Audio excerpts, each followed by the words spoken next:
बहनोई से मिली एक दवा उसके दिमाग की पूरी क्षमता खोल देती है। उसे निगलते ही उसकी दृष्टि असाधारण हो गई और सब कुछ साफ और चमकदार दिखने लगा। उसकी मानसिक शक्ति फ्लो स्टेट के पार थी। किराया मांगती मकान मालिक का उसने सामना किया और उसकी बातों में कमियां निकालकर तर्क से उसे तुरंत शांत कर दिया। फिर उसके बैग की किताबों से भांप लिया कि वह वकील से परेशान थी। उस आदमी को 5 साल पहले पढ़ी किताब याद आई और सब दिमाग में गेम की तरह लोड हो गया। कुछ ही सेकंड में उसने सब समझ लिया। उसने पेशेवर तरीके से मकान मालिक के कागजों की कमियां सटीकता से पकड़ लीं। धीरे धीरे मकान मालिक जिम की प्रतिभा से प्रभावित होने लगी। न सिर्फ उसने किराया मांगना बंद कर दिया, जिम की बेतरतीब लिखावट देख उसने 3 महीने का किराया मुफ्त कर दिया। जिम की नई जिंदगी शुरू हुई। जिस उपन्यास का वह 10 दिन से एक शब्द नहीं लिख पाया था, उंगलियां कीबोर्ड पर पढ़ते ही वह बहने लगा। उसकी टाइपिंग स्पीड इतनी तेज थी मानो बिजली की रफ्तार हो। एक उपन्यास जिसे जमा करने में 5 महीने लगने चाहिए थे, उसका आधा हिस्सा एक ही रात में पूरा हो गया। लेकिन जैसे ही नशा उतर गया, वह फिर से वही निकम्मा इंसान बन गया। शुक्र है कल का ड्राफ्ट अभी भी वहाँ था। उसने उपन्यास प्रकाशक को सौंपा। संपादक पहले ही निराश था और बिना देखे ही उसे अस्वीकार करने का मन बना लिया था। जिम को उम्मीद थी कि संपादक कम से कम 3 पेज पढ़ेगा।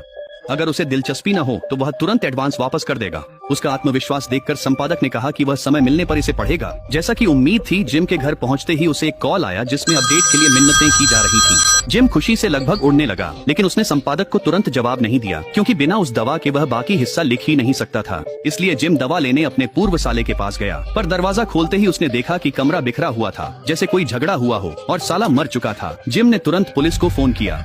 उसी समय मेज पर बिखरी हुई बोतलें उसकी नजर में आ गईं। शायद अपराधी भी उसी दवा के पीछे थे।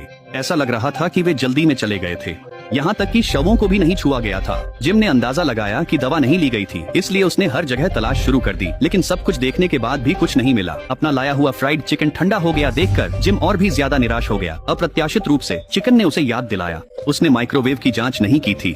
तलाशी लेने पर सबसे नीचे उसे एक छुपा हुआ खांचा मिला, जिसमें एक फोन बुक, $800 और चमत्कारी दवा का एक बड़ा बैग था। जिम के लिए यह 2 महीने से भी ज्यादा के लिए काफी था। लेकिन इससे पहले कि वह खुश हो पाता, पुलिस दरवाजे पर पहुंच गई। जिम ने जल्दी से सब कुछ अपनी कमर में छुपा लिया। अपने हाथ दिखाओ, अपने हाथ दिखाओ। नहीं, मैंने ही फोन किया था। मैंने आप लोगों को बुलाया है।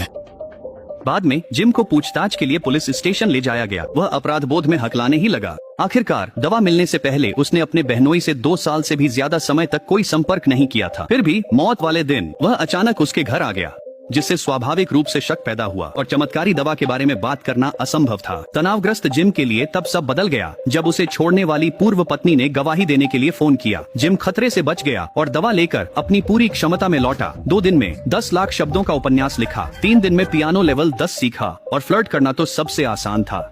अपनी दिमागी शक्ति से उसे अगले 3 सेकंड तैयार करने में सिर्फ 10